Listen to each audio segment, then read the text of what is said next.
3 questions about karma.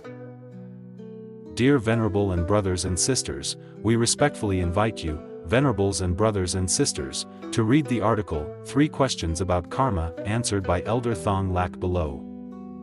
3 Questions About Karma. Elder Tik Thong Lak, excerpt from Heart Letters, Volume 1, pages 21-23, book source, Heart Letters 1.pdf. Question 1. Karma. What is karma? If karma is the result of action, not a subject, then how does it reincarnate? Question 2. How does karma enter the womb? When a baby is first formed, it has not done anything, has not created any karma, so how can it be said to be led by karma? So where does that karma come from, and how does it get into the womb? Question 3. Good karma of Buddha. If there is still karma, there is still rebirth. So the Buddha's good karma is still covering this world. How can we say that he has escaped the cycle of birth and death? Answer 1. Karma. Karma is created by human desire that controls the actions of body, mouth, and mind, not by the results of actions of body, mouth, and mind. Therefore, the subject that creates karma is human desire. In the 4 truths of Buddhism, for noble truths, the Buddha identified desire as the cause of human suffering.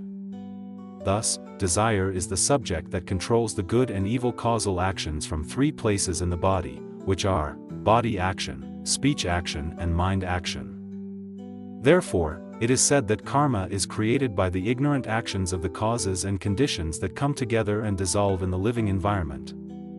Therefore, the causes and conditions that come together and dissolve in the living environment are created according to the law of cause and effect, and the root is desire, which also follows the law of cause and effect as the subject that creates karma.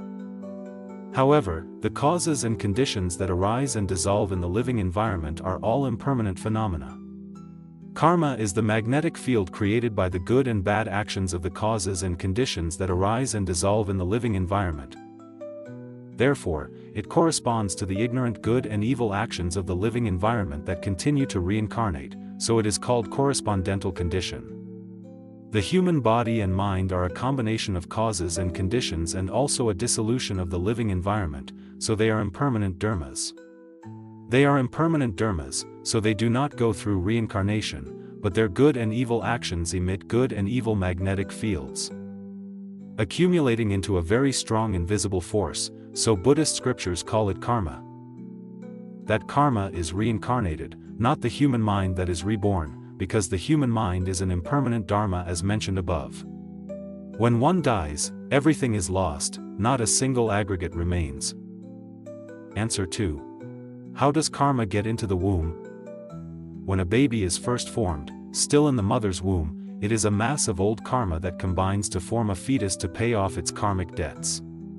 Therefore, it endures so much suffering, like being in the mother's womb, suffering from dirty, cramped placenta, until 9 months and 10 days before it is born. When the fetus is born, it is extremely painful, and for 3 or 4 years it lies on its own excrement, enduring the stench and putrefaction. The parents have to endure the hardship of raising, breastfeeding, and feeding the fetus. It is truly 100-fold suffering. This is the present repayment of karma from a previous life. Karma does not enter the womb, karma is not the soul, so it is called entering or not entering the womb. The question that the Buddhist asked is wrong. Karma only corresponds with other conditions to form an embryo. Therefore, the Buddha calls it a combination of conditions, not a creeping in. When a baby is first formed, the baby's body of 5 aggregates is formed. Forming the body of 5 aggregates is called karma, and the fetus is the body of 5 aggregates formed by the combination of causes and conditions. The formation of the baby's 5 aggregates is the fetus. Do you understand, Buddhists? The fetus is the body's karma. This body karma is the baby flexing its arms and stretching its legs, following the actions of ignorance as the fetus grows in the mother's womb, making it cramped and uncomfortable. Because of the discomfort, it flexes its arms and stretches its legs, causing the mother pain. That is paying off the karma of both mother and child. Those actions are called suffering karma, suffering mother, Suffering child. If we say that a newly formed baby cannot do anything, cannot create karma, how can we say that it is led by karma? If karma does not lead, why is it in the mother's womb? If karma does not lead, why does the mother have to endure the pain of pregnancy and childbirth? If karma doesn't lead, why do parents get married to have a fetus? If karma does not lead, why do men and women meet, fall in love, and become husband and wife? If karma does not lead, why would one conceive, give birth, and then suffer countless hardships raising a child? Isn't the action of the fetus flexing its arms and stretching its legs karma? The child's body is karma, so where is the karma? Karma is right in front of you, and asking about karma is like a confused old man in his own house asking, "Where is my house?" Karma does not enter the fetus, but karma only corresponds to the karma of the parents, due to the actions of the parents combining causes and conditions to create new karma, the fetus. Here, nothing enters the womb, but only karma corresponding to karma, then conditions combine to create new karma, the baby. Answer 3. Good karma of Buddha. The Buddha's good karma is without karma, without outflows, so the Buddha has escaped the cycle of reincarnation.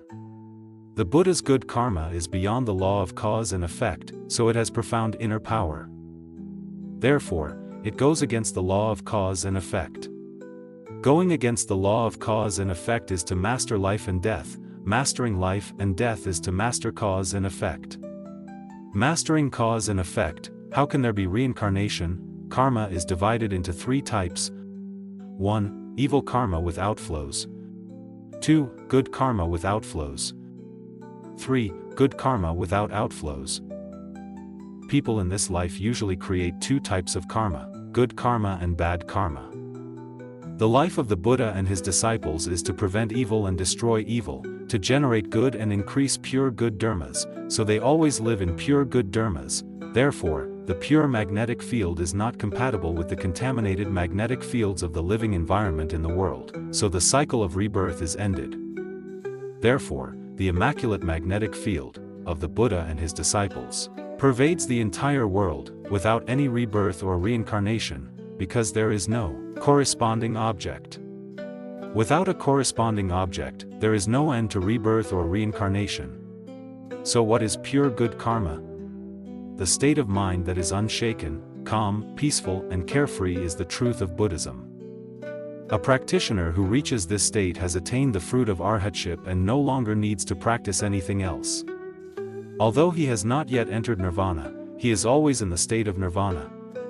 Dear Buddhists, we try to express so that you can understand a little about the correspondence of cause and effect in the living environment on this planet. Please read Human Ethics, Cause and Effect to understand. Visit and wish Buddhists good health and happiness. Remember to relax your mind well. Dear Elder Thich Thong Lak. Notes, by Bhikkhu Thich Ton Tien. 1. Evil karma and good karma, which means that evil is suffering and good is suffering, because we still have a human body, we suffer birth, aging, sickness, and death. Existence is the blessing of suffering. Evil karma with outflows is like killing people, killing fetuses, killing infants, killing animals, using hammers and axes in the mouth, beating. Good karma with outflows, studying to expand knowledge, doing charity work, contributing to the development of schools, hospitals, and housing, loving others. As for the Dharma, whether evil or good, if used to satisfy physical desires, it is all evil. Therefore, if you want to practice according to the true Dharma, you must gradually reduce your greed until it is completely eliminated, then you will attain enlightenment. Do not commit evil, practice good. 2. Because it is used according to real-life habits, it is written as good without leakage, so that readers can comfortably understand that without leakage there is no evil, only good, because when the mind is filled with good dharmas, there is no more evil dharmas. Here, good dharmas are used by Master Thong Lak to help readers understand easily. As for the reason, just writing no outbreak is enough. Because without outflow, there is no longer any distinction between good and bad, but only liberation, the end of suffering. 3. The karma that Buddha taught and Elder Thich Thong Lac clearly explained is the karma created by human greed through body, mouth, and mind. We need to understand more clearly that conscious karma knows how to respond at the right time of intercourse and ejaculation. When conceived, it gradually develops into the form of a human or animal. 4. What is compatibility? Correspondence is the appearance at the right time and in accordance with conditions. Male and female copulate. If karma does not appear at the right time and in accordance with conditions, conception cannot occur. It means that in the world, all phenomena are available. When the right opportunity comes along, they become events, that is, they correspond. Therefore, even with artificial insemination, there must be corresponding karma for conception to occur. Many clients ask doctors to help with artificial insemination, but when it is not successful, they turn around and blame the doctor, saying he is bad and a fraud. No, it's not like that. You're wronging the doctor is very skilled, but it is because the corresponding karma has not appeared at the right time. It is necessary for the corresponding karma to appear in order for conception to occur.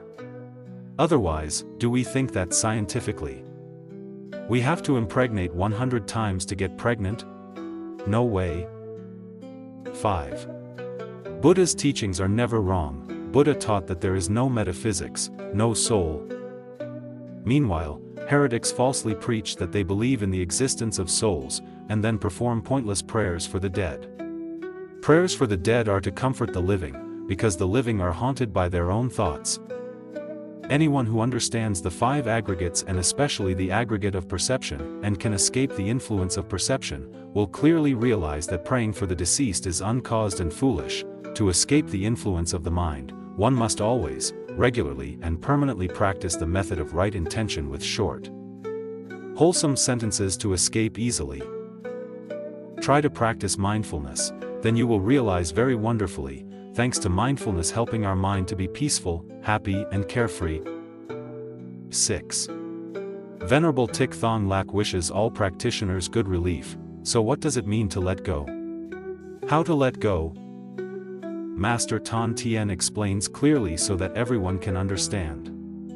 Letting go of the mind means to abandon desire, abandon evil, and increase good. So if you want to abandon lust and evil, there is only one dharma that the Buddha taught, which is to use reason to remind the mind to abandon evil. The more evil the mind gives up, the more good the mind increases. Or the more evil is reduced, the less suffering is created. Consciousness always reminds the mind of evil dharmas to satisfy physical desires. With right intention, we always, regularly and permanently remind the mind to stay away from evil dharmas to live in good dharmas. Only with right intention can we not make ourselves suffer, not make others suffer, and not make living beings suffer, demonstrating humanistic ethics based on cause and effect. It's obvious, right?